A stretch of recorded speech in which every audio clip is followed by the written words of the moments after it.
Welcome, Warriors. I'm Blake the Airsoft Warrior, and you're watching Airsoft Warrior TV, Tac Shack.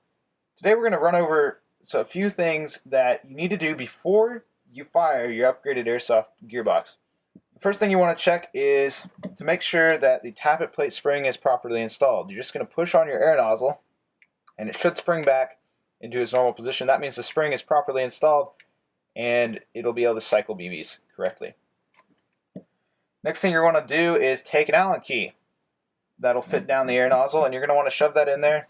You're going to want to watch this window, and you should be able to see, with a little bit of pressure, depending on how strong your spring is, you should be able to see the piston sliding in and out of that window.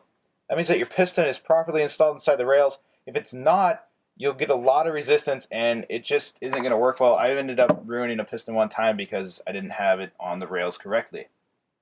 Next thing you're going to want to do is check your trigger. Go ahead and pull it a few times. Just make sure that everything's contacting correctly. Make sure you're getting good connection there. You can even plug in your battery and connect your motor and test that real quick as well. And just make sure that it's getting a proper electrical connection throughout the gearbox. One of the other things you want to do is go ahead and check the anti-reversal latch. It should, I'm using a dental pick right here. You can also use a bent paper clip.